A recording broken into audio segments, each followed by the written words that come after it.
Hey everybody, thanks for the patience as we were getting set up here. This is Dan Reeser, and I'm joined by my friend and coworker Robinson. We'll do some quick introductions after I kind of set things up, but we're here today for one of the first Wormhole crowdcasts that we've hosted, and we really wanted to get kind of everyone started with a bit of the basics as far as what Wormhole is building, kind of the space that we're building in, which is under this kind of umbrella of blockchain interoperability. So we're going to use this as kind of an introductory, definitely consider it a non-technical discussion around blockchain interoperability, what you can actually use this tech for, some background on just trade-offs and things to consider with building protocols like this, and then we'll give a little bit of a predictions and commentary on where the interoperability space is headed in general. Robinson, if you want to go with a little bit of an intro, I'll do the same, and then we can get started. Yeah, thanks, Dan. Before getting into that, I'm really excited as well. I mean, we've been building Wormhole now for 2+ years, and there's so much to it, and it's this foundation of kind of all Web3, all of crypto, if you will. So I'm really excited about doing these more, kind of educating and talking more about what we've been doing over the past, number of years here to build kind of what we have today, which is Wormhole. But before getting into the actual presentation, I'll take a step back. My name is Robinson. I'm the Chief Commercial Officer at the Wormhole Foundation. So focus on everything kind of product, BD, strategy related. I've been in the blockchain space for over 2 years now. Was at DoorDash, for those who aren't familiar. It's a third-party food delivery company. Was there for 4+ years, and then a number of startups before that. So really excited to be chatting with everyone today. Cool. And then I'm Dan Reeser. I'm the COO at Wormhole Foundation. Been here for 8 or 9 months.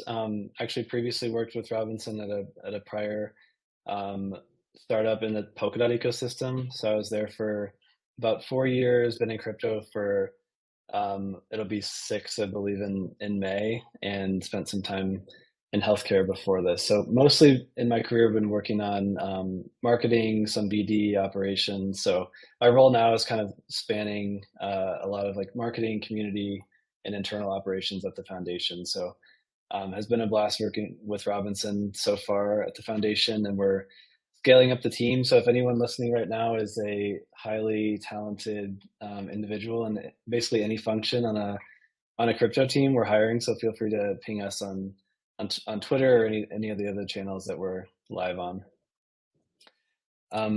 Let's go ahead and get started then.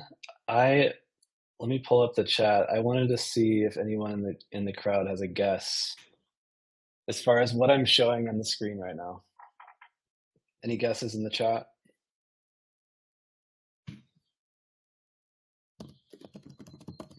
Besides the coral reef. All right. It is. These are all not correct though. They're not. Yeah, they're not wrong. I'm referring to this this line. Almost. So this is a underwater fiber optic cable that runs under the ocean, connecting various parts of the world's internet.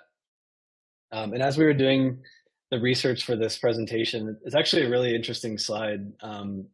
All these blue and orange lines here are all the fiber optic cables that connect the different continents around the world.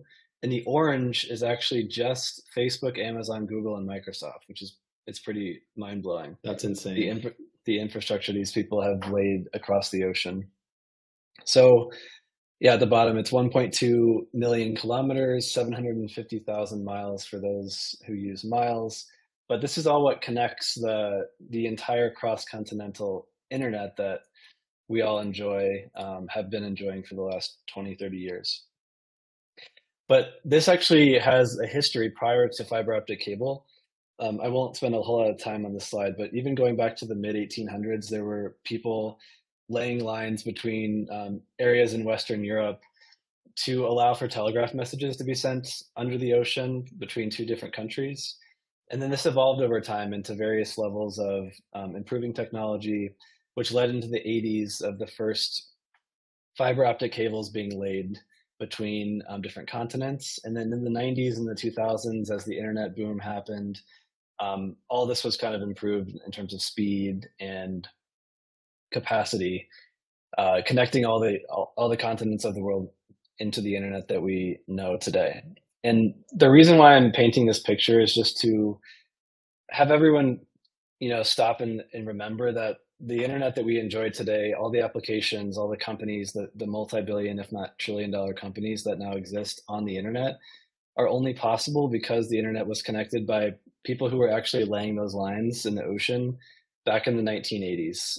It took 30 years for those people to get to the point of where we were in the early 2000s, 2010s of the Facebooks and the YouTubes of the world. But there was a lot of work that was done to get to the point where we are now.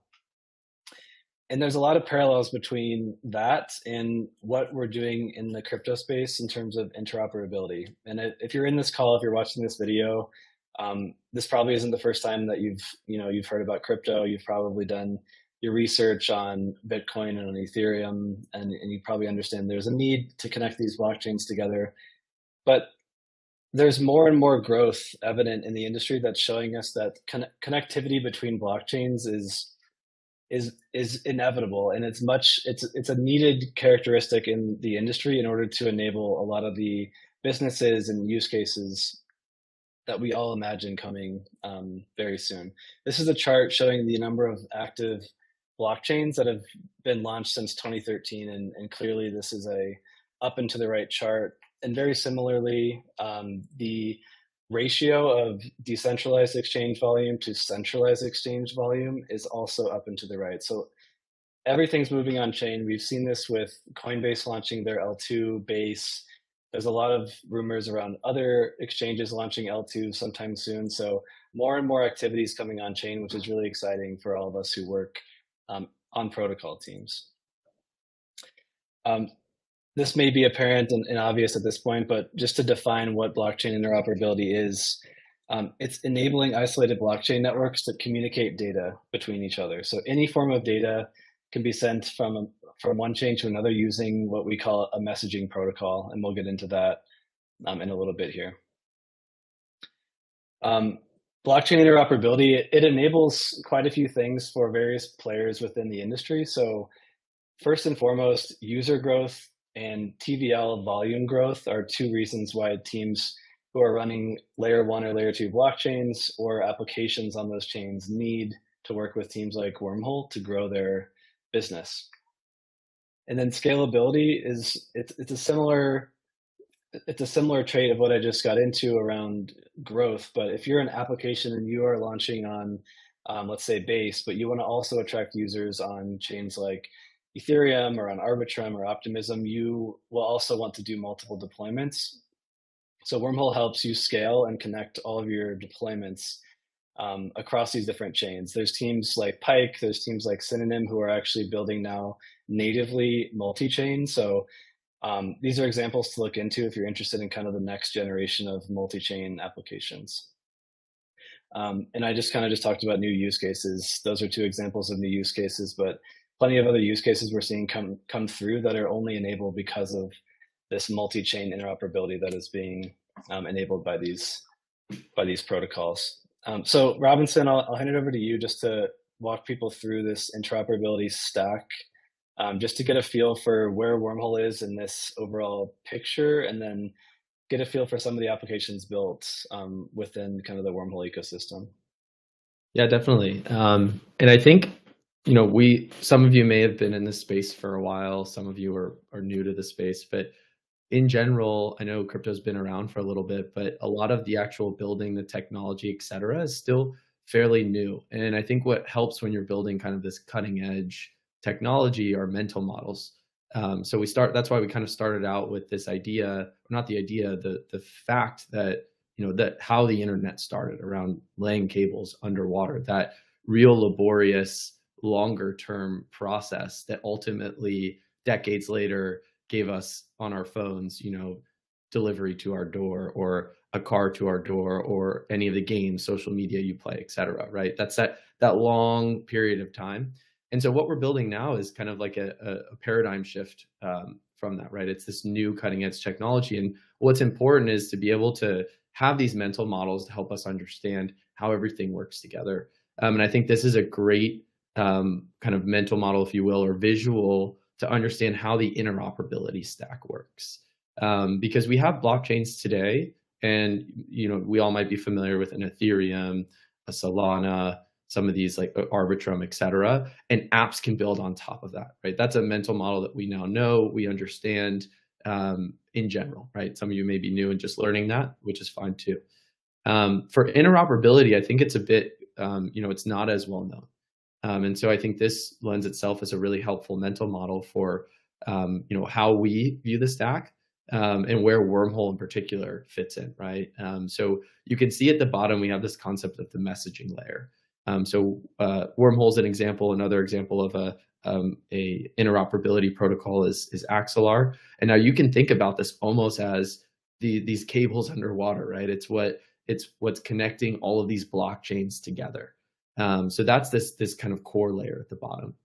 On top of that, and I think something to call out, a lot of people get this bottom layer and the one on top of them confused. But on top of that, you have this idea of building applications. A lot of the applications people are really familiar with to start are token bridging, right? Like I'm sure most of us on here have bridged tokens at some point. You can even bridge NFTs. And I think a lot of people latch onto that idea because that's what you're experiencing as the user. But I think it's really important to separate them because Wormhole is actually not a token bridge. Wormhole is an interoperability protocol. It powers any sort of cross-chain application on top of it, connects 30 plus blockchains.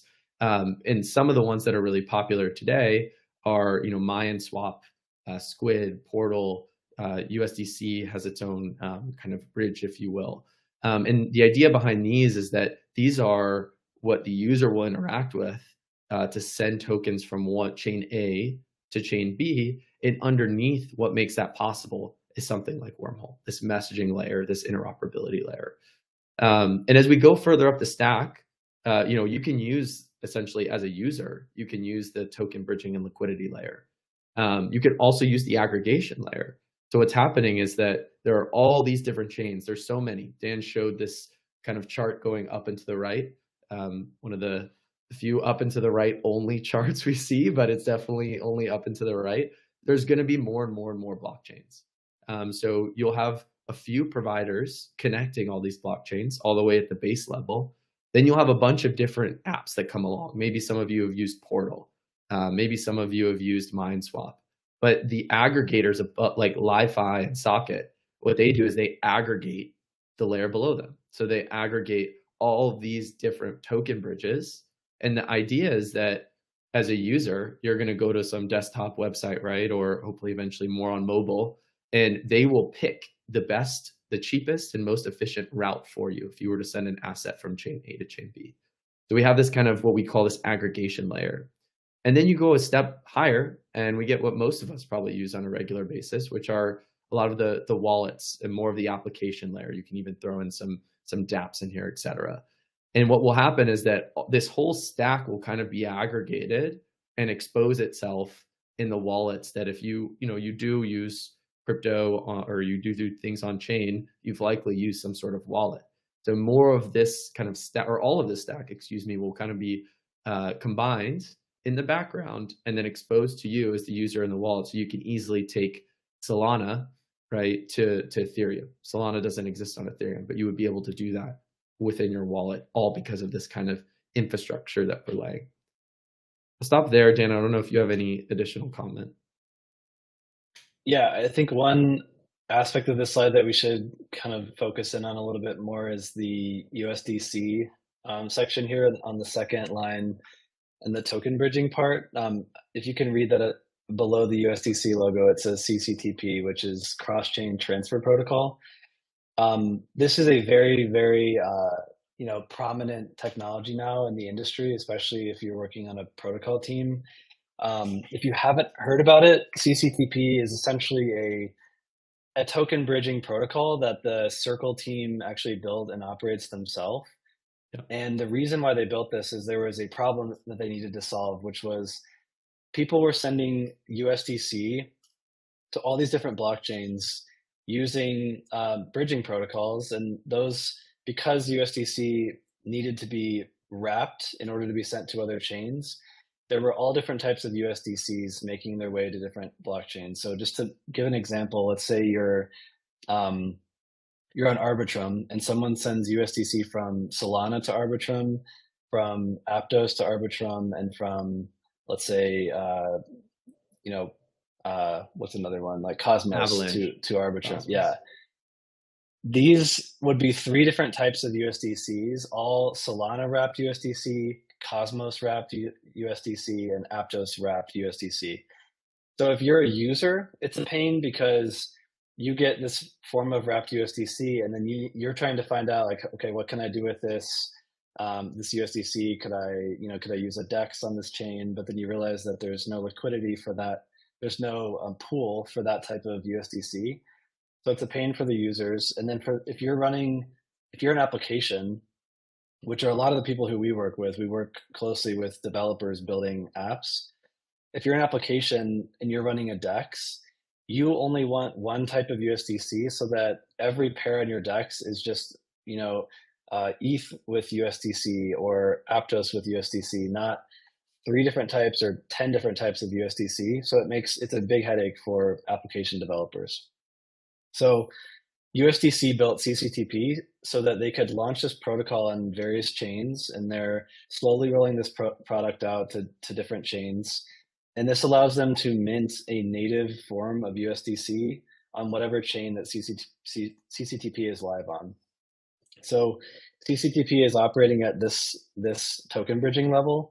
And the cool thing is Wormhole is actually working really closely with the Circle team and the CCTP protocol to enable additional use cases outside of just the transfer of tokens. Because of this messaging layer, it allows us to add specific kind of directions as far as if, after you send USDC from X chain to Y chain, do X, Y, and Z. It's like pre-programming this to take an action when it reaches its destination. So I don't know, Robinson, if you have any examples of use cases that are enabled by like Wormhole being able to add programmability to USDC, but a lot of cool things that developers are working with in that regard.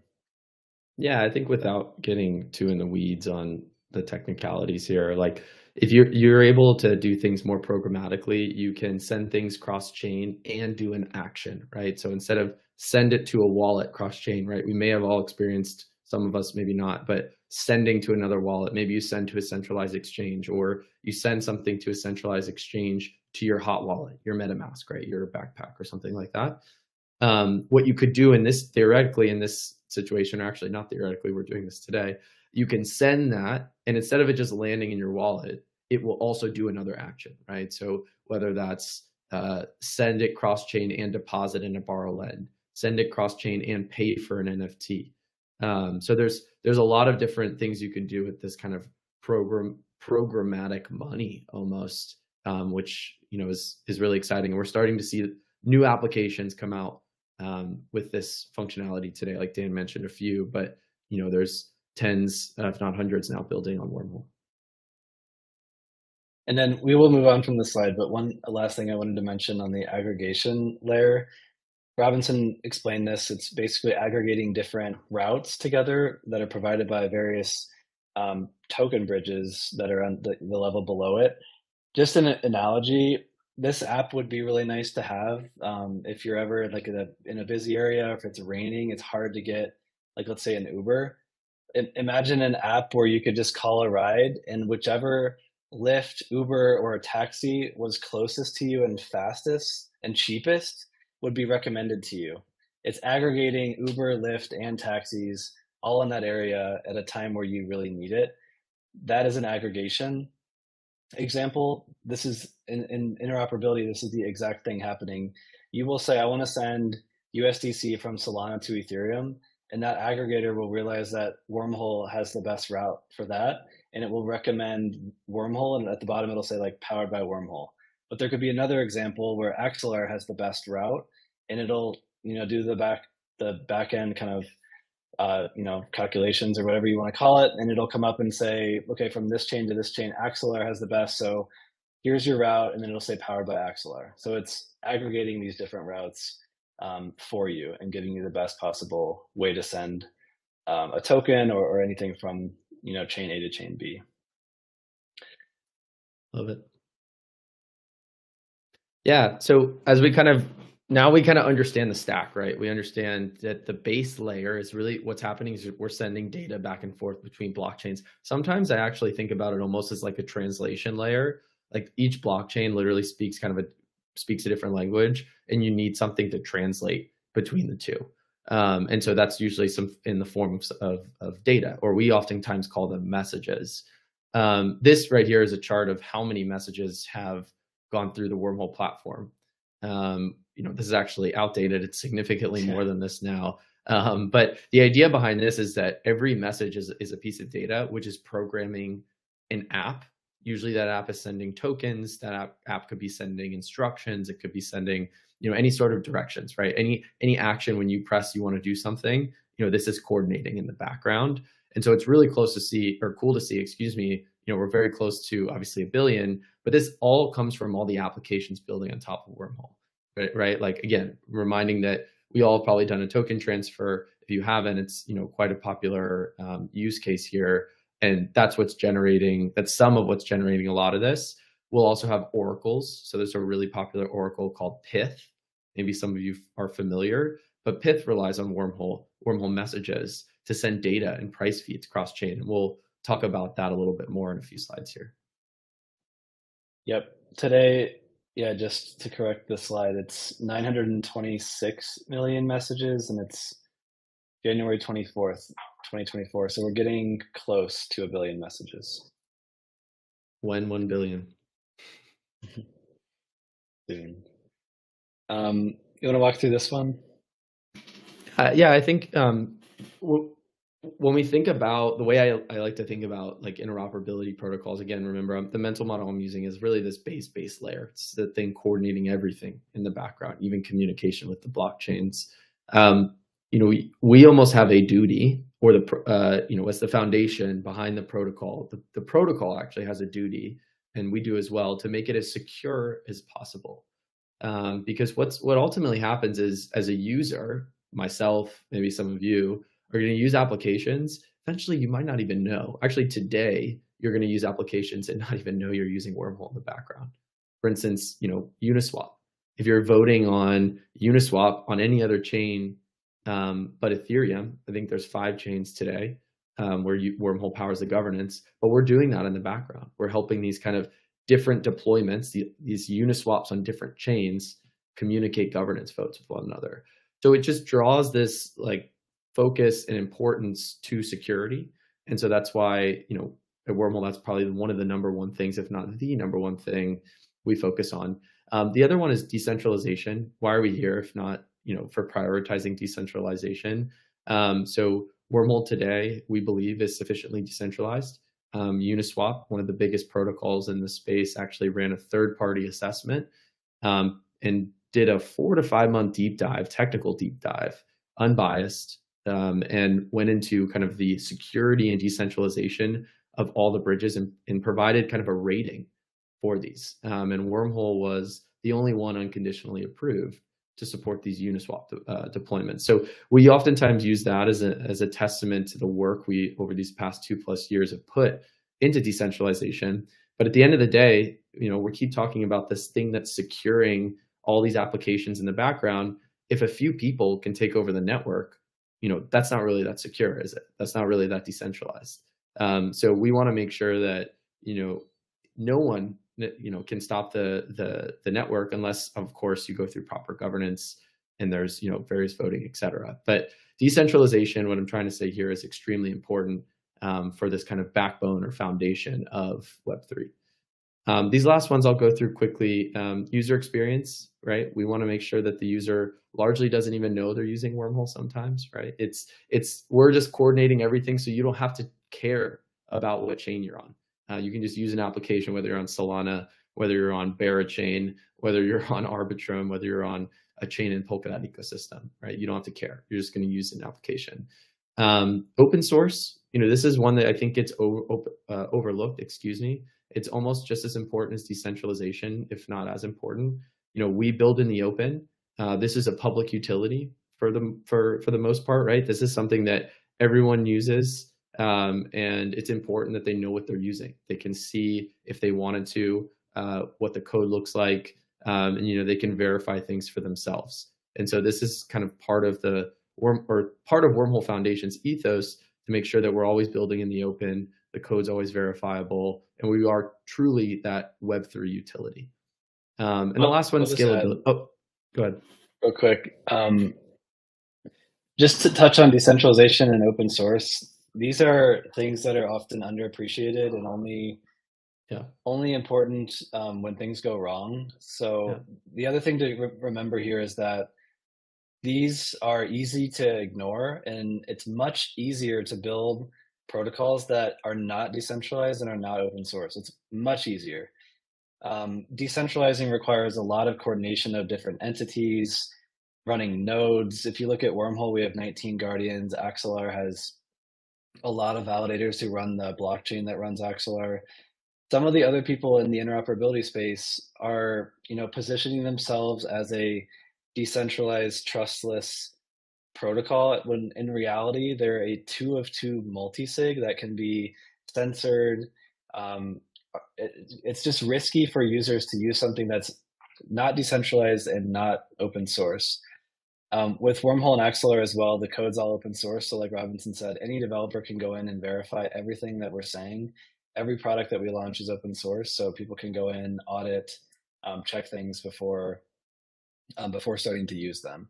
If it's centralized, of course, it's like working with Facebook. The code is closed source. You don't know really what's going on behind the scenes. There could be backdoors. You never know. You never know what's going on. So I just wanted to highlight decentralization and open source because our team takes this very seriously.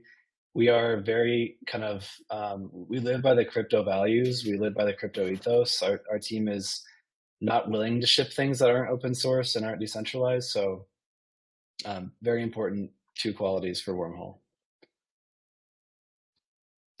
I'm glad we zoomed in on that because it is so important. And, the space it's really hard sometimes to find the truth. I mean, I'm sure some of you on here have been in crypto Twitter, and there's a lot of language and things that are said, and it can be distracting, and you can believe certain things, but it's always important to kind of double check and make sure you understand how decentralized, how trustless something is.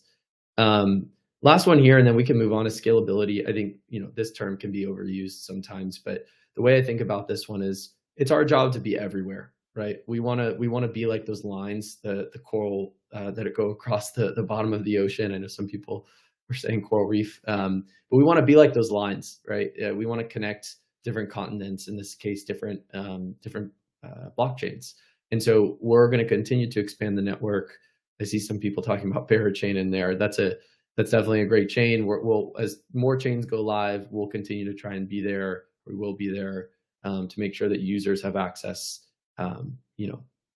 universally. Let's get into use cases. Talk about all this tech, but what can we do with it? And thank you for everyone who's in the call live right now. I know we've gone almost a half hour. We are likely going to go another 15, 20 minutes and hopefully keep some time for questions. We'll try to speed up a little bit, but there's a lot we wanted to cover here.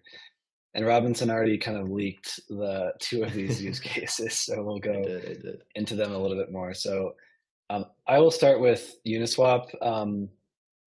We kind of talked about this a little bit already. There was Uniswap is deployed on Ethereum, and if you see on this slide, there are probably close to 15 to 20 different chains that Uniswap has been deployed on outside of Ethereum. And Uniswap's governance, which decides things like fees, if they want to turn the fee switch on, various parameters involved with the protocol, even at the kind of technical DeFi level. These decisions are made on Ethereum through token votes. And all the other deployments of Uniswap on all these different chains that you see here on the slide, need to be able to inherit the governance decisions that are made on Ethereum mainnet somehow. But without an interoperability protocol, there's no way of communicating that message in a decentralized manner from one blockchain, from Ethereum to another. So Uniswap is using Wormhole in a vast majority of their cross-chain governance use cases. Right now it's 5, it's about to be 6 very soon.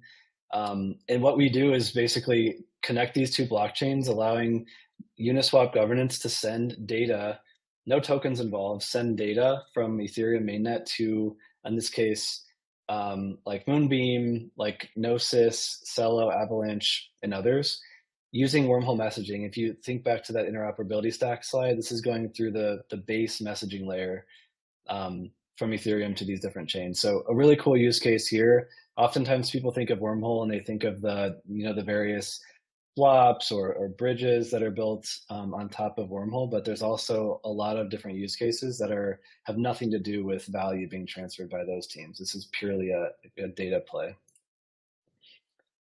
Robinson, do you want to go through one of the bridge examples? Yeah.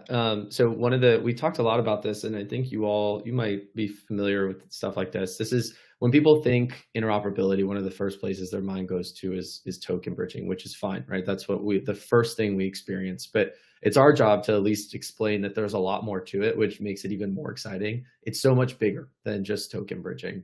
But it is one of the core applications today. There are, I don't know, I think we're up to 8 or 10 plus type of asset bridging, maybe actually much more, I think, asset bridges on Wormhole today. One of the more popular ones, and this is a team we've been working with for a while, is Portal. So Portal is an asset transfer protocol, I guess you can say. So I think it connects 30 plus chains. The team has been doing a lot of work lately on the UX. So there's tons of improvements coming out here. They're going to do a lot of implement native to native assets. So I know this has been something. This is an OG protocol. This is like DeFi summer. Like this has been supporting users for some time now, and it's kind of coming into this new evolution of being very like abstracting certain pieces away that are clunky and being this really elegant experience. The team, this just embedded what we launched was native ETH transfers on L2. So you can go from ETH to ETH across all these different L2s, some even EVM layer 1s. But yeah, this is an absolute great protocol. It's been around forever. I think they have 1 billion plus TVL now. And there's a number of protocols just like these, just like Portal, which is crazy. But this tends to be kind of the more popular one. Yeah, and congrats to the Portal team on the 1 billion TVL mark reached. It was a big milestone for them. We also I wanted to just mention too, on the slide here, for people who haven't done a token transfer, I'm just going to walk through really, really quickly. This is an example of sending USDC from ETH mainnet to Solana. You simply connect your MetaMask here, and then you'll connect your Backpack or Phantom wallet on the Solana side. And then there will be something that shows you kind of the fees. They're always very, very small. And then you just click transfer or click send, and there will be a screen that shows you kind of what's happening in terms of like, time elapsed. It'll give you links to check for the transaction in the scanner, depending on what chain you're using. And then the tokens will be sent to your other wallet and the transaction's finished. So if you haven't tried this, there's a lot of different bridges and things that are built on Wormhole. Allbridge, Mayan, Hashflow, Portal are all examples of teams who have built these sorts of protocols on Wormhole if you want to go try it out. This slide is meant to just show you the scale and the product market fit that Wormhole already has today. This is an example of the last 90 days. You can see here in the upper right-hand corner, the last 90 days of volume that is going through Wormhole through the various teams that are building these products on Wormhole. So this example, you can see this at wormholescan.io. That team has done a really good job of building out a really cool analytics tool. This is just from Ethereum in the last 90 days. These numbers are slightly different because this was pulled a few days back, but 785 million in USD value just from Ethereum has gone out to various chains. Sui right now is actually the leading chain in terms of inbound volume. They have a program going on through their ecosystem to drive kind of activity going on there. So the Sui team has been seeing a lot of success. Ethereum to Solana and Solana to Ethereum are always two of the most popular routes that we tend to see. But you can feel free to go check this out online. There's a lot of different ways to look at the data. But really, really interesting and exciting to see how much success teams are having building on Wormhole. Yeah, and can I just say that the X Labs team did such a good job. I mean, this has to be one of the sexiest block explorers in the space. It's just so great. I love the design, and also I don't know the Sui team or the Sui users. I don't know what they're eating lately, but like that, the flow is insane there. So Sui's obviously doing something right. Same with Solana. It's great to see that. The thing I wanted to call out too before moving on is this isn't even all of the value that Wormhole secures, which is crazy. Like this is largely, I believe, just Portal. And so like when we talk about all these other asset related bridges, cross-chain swaps, things like that, that's not even included in this. I know the team's working hard on adding that. It'll likely end up looking kind of like a DeFi llama of all the apps built on top of Wormhole. But I just think that's crazy. Yeah, wanted to call that out. This is another, another cut of the data. Really just shows me that stablecoins are still one of the best use cases in crypto. You can see USDC and USDT are the two of the most transferred assets in the last 30 days through Wormhole. It's another interesting piece of data. Let's move into Pyth now. I don't know, Robinson, if you want to kick this one off, and then I can just add comments as we go. Yeah, I'll keep it super high level. Pyth is a real big up and coming oracle. They've been around for a little while. The main differentiation here is, typically they focus on higher quality data. So they work at a very high level. They work with financial firms, right? Market makers, your Jane Street of the world, your Citadel, et cetera. And essentially what happens is those institutions have really high quality data, right? They're trading on really tight spreads. They're trading on milliseconds. So they have really good data to ultimately make money as a firm. So those firms will broadcast that data. Pyth actually has, fun fact, a side chain of Solana. They'll broadcast that to what's called PythNet. And then what Wormhole does is picks that data up and essentially brings it to all these chains. I think Pyth's on 45 chains, something crazy like that. And so what was cool is that when we started this, Pyth was only on Solana. They had captured 90% of the TVL on Solana. And so it was kind of this like match made in heaven type integration where, we were like, all right, obviously you found product market fit here.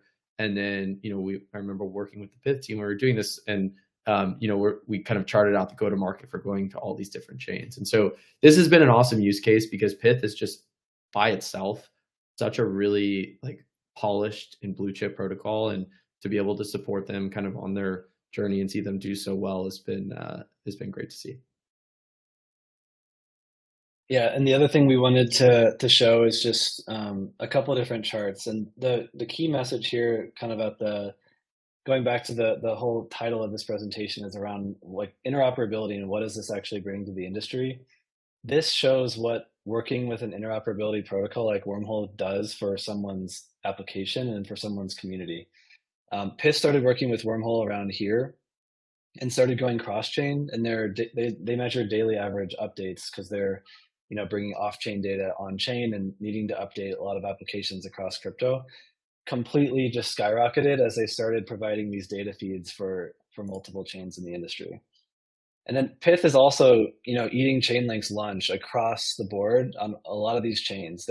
This is their total value secured across various chains. You can see like Stacks, Aptos, Sui, Solana. This is basically their market share, and they're at 197, 95%. So Pyth is doing a great job providing higher quality, reliable data feeds to all these different blockchains across the industry. And Wormhole Messaging is enabling them to reach those different chains through our messaging protocol.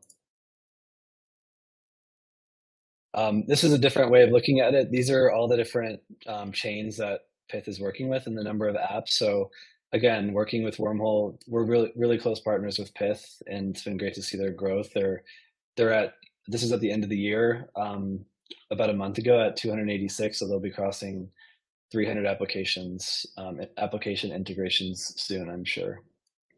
Soon TM. And another look at all the apps that are using Pyth. Last case, yeah, you can take this one. Yeah, I think this is super exciting. So I think a lot of people use DeFi Summer as like an anchor point for a lot of DeFi activity. But I think there was, for those who were around DeFi Summer, obviously that was like this kind of Cambrian, this kind of Cambrian explosion for DeFi. It kind of came onto the scene. It was like, wow, this is great. Here's all the things you can do with it. A little bit of a bubble, but ultimately here to stay.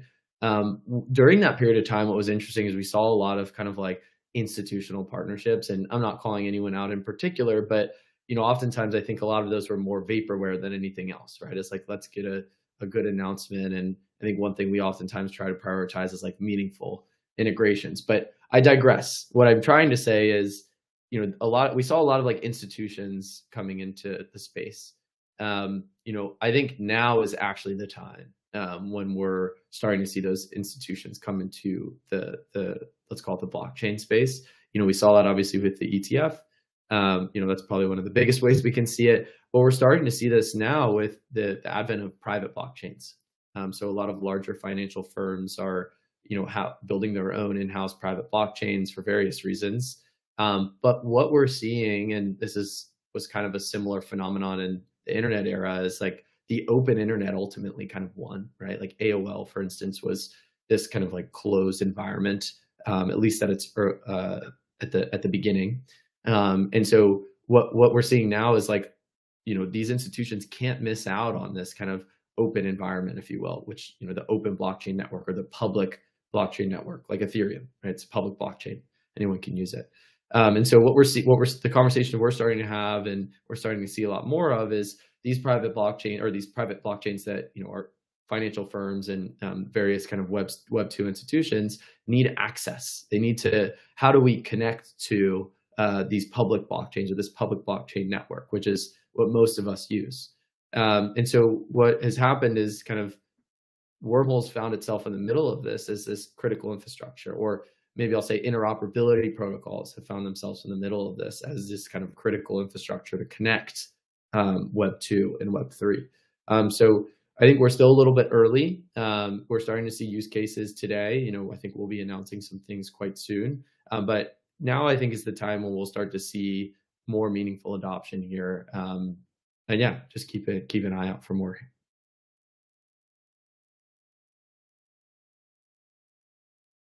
Drum roll. Cool. We're going to get into 3 or 4 different things coming soon and what we see coming in the future, and then we can wrap up. If there are any questions, we can answer those too. This is something a little alpha. This is coming very, very soon. We announced a little bit of this last year with some of the teams in the Near ecosystem, but Wormhole is going all in on zero knowledge bridging, which really comes down to trustlessness, removing trust of centralized parties in transfers. So trustless transfers across chains. We mentioned earlier, we've made references to the Wormhole Guardians. These are 19 highly respected, well-known, like P2P, Figment, Staked, well-known, validator companies. These 19 Guardians verify messages for Wormhole, then they send them along to the next chain. They get picked up by a relayer and sent along to the next chain. With ZK, we're creating a modular verification framework or a system where instead of using the guardians, if there's ZK bridge set up for two chains that are connected, it won't use the guardians and it will use zero knowledge, and there will be zero centralized parties involved in that process. So over the next few weeks, we're going to be announcing quite a bit in Wormhole's kind of foray into the zero knowledge space. We're going to be rolling out our roadmap, a lot of different announcements with teams that we're working on with this, and several things in this whole space. So be on the lookout for this. But this is really where we see, cross-chain interoperability heading. We need to continue going back to our point about how much we care about decentralization. We are going to continue removing trust from Wormhole's tech stack and enabling as many ZK-enabled corridors, as we call them, between all the different chains that Wormhole works with. Robinson, do you have anything to add to this one? I almost don't want to, because I feel like that was so good. But the only thing I'll say is that I want to bring back a point I mentioned earlier. Security is everything, and so that's what we've been focused on and will continue to focus on, and that's why largely one of our number one priorities has been this. And Dan mentioned, we haven't announced too much about it, but zero knowledge bridging is going to be kind of the future of bridging. We're gonna be at the center of it. And the way I think about this in the most simplistic terms, and Dan's kind of already mentioned this, but instead of trusting people, instead of trusting an entity, whenever you do something on chain, you're usually kind of like inadvertently trusting someone or something. In this situation, you're more or less trusting math or logic, and that's really exciting for us, and to be able to roll this out across all the chains we're connected to. It's been a lot of work so far. We've been working on this for a while, but we're gonna continue prioritizing. So more to come here, but yeah, really exciting.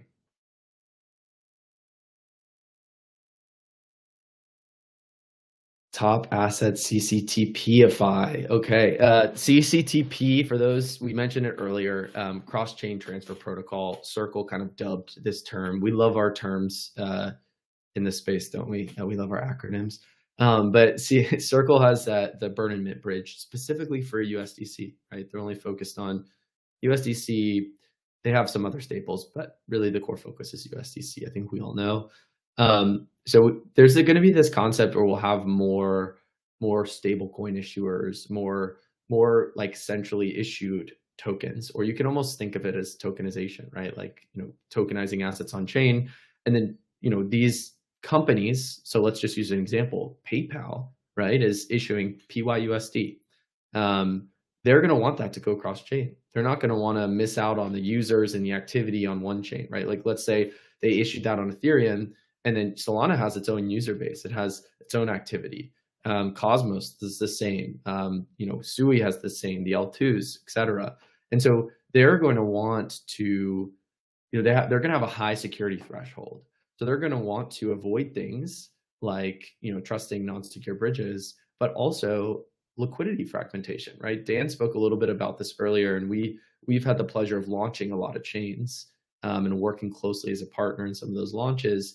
The biggest problem we saw that Circle ended up solving with CCTP was all the different USDCs, right? There's USDC from this chain, there's USDC from this chain, there's USDC from this chain, and it becomes chaotic. It's almost like, why should you as a user even have to deal with this?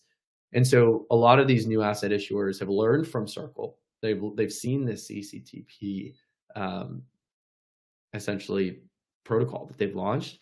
And so they're going to do the same, right? They're going to make sure that they can find, an interoperability provider that they can trust, that's secure, and then go all in with that, so that there is that kind of reduction in liquidity fragmentation, and ultimately the asset will do better, right? Like, imagine you have to choose between two of the same asset. It just doesn't make sense. So we'll start to see this a lot more, in our opinion, and I think it'll be good for not only these stablecoin issuers, but you all as users, right? If you're going to use any sort of protocol on any chain, you won't have to worry about the stablecoin you have and where it's sent from, by what bridge, etc. So we're really excited to see more of this.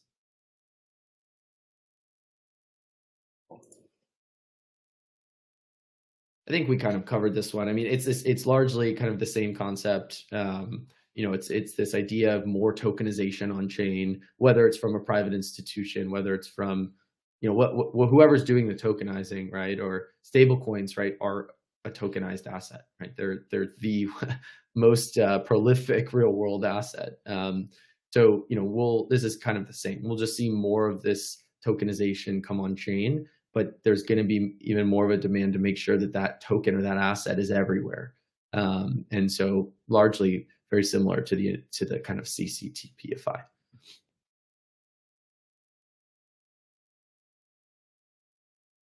Well, maybe I can go ahead. Take a stab. Or this one I think Robinson hinted at earlier, but yeah, the ultimate vision for these interoperability protocols is that they shouldn't really be felt or noticed by the end user. In that interoperability stack diagram we made, there were wallets at the top. These are a few examples, but wallets are already integrating with messaging protocols and with token bridges. So in the very near future, you will be going from chain to chain, not even realizing that you're using these messaging protocols behind the scenes. And then even going into the future when there's private blockchains coming on from institutions, when there's real world applications or fintech companies using blockchains in the background, there will be cross-chain messaging powering everything, and the end user will never know or need to know that they're using a messaging protocol, or hopefully that they are even using a specific blockchain. These applications like Pyth and Synonym, who we just mentioned a bit ago, these are already applications who are sitting on top of multiple blockchains. They're not hosted on just one chain. These are sitting above 5 to 10 blockchains on day one of their launch, which is really cool to already start seeing. But this is going to happen more and more, where there's almost like an application layer here, and then multiple blockchains supporting that application from below, allowing a natively multi-chain experience, which won't even feel multi-chain. It'll just feel like you're using an app that just works and works well. So this is where we see the abstraction of blockchains coming in, thanks to messaging protocols, thanks for improvements in UI from aggregators, thanks for improvements in UI from these wallets. Everything is improving rapidly from what we've seen over the past 5 to 10 years. So exciting in this regard too.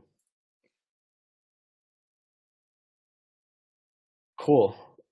We made it with 4 minutes to spare before our next meeting starts. Let me see if there's any questions. No questions in the questions box. Any questions from people that are chatting in the chat here that we can answer in the last few minutes? I've been reading a few. One, looks like some coming up. One is, yes, Hashflow does use Wormhole. They use Wormhole messaging. So we secure the cross-chain transactions for the Hashflow protocol. One talking about BTC, a quick call out to make is that TBTC is essentially a kind of Bitcoin bridge, if you will. We've integrated with them. So they are similar to WBTCs. WBTC custodies kind of centrally all your Bitcoin. Maybe that's a decision you want to make, or it's kind of against the premise of Bitcoin, whichever one you decide. They're both options, but TBTC does it in a decentralized way and mints essentially your asset or your Bitcoin on Ethereum. And then we work with TBTC, the team. We've integrated with their protocol to take TBTC to all these different chains. So I think it's live on 6, 7+ chains. It's live on Solana, the L2s, or some of the L2s. So that's one option for Bitcoin. And then WBTC as well. I mean, it's permissionless. I think you can use it on Portal. I think you can use it on the carrier front end, some other asset front ends as well. So yeah, there is definitely Bitcoin out there in DeFi.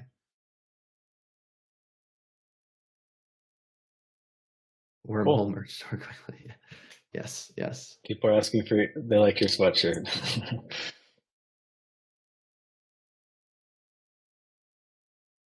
Part of that can also be tokenization.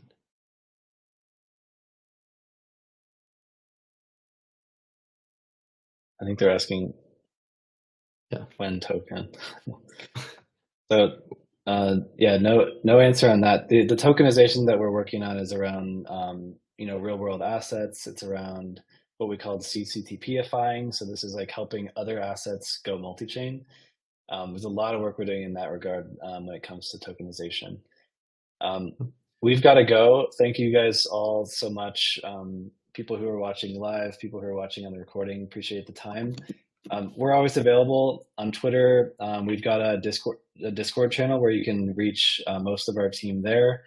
And please, yeah, keep up to date on where we're going. You can follow our Twitter. We've got a lot of stuff coming. Excited to start rolling out all the ZK stuff, so keep a lookout for that. And we will see you guys on another live stream sometime very soon. See y'all soon. Thanks. Bye.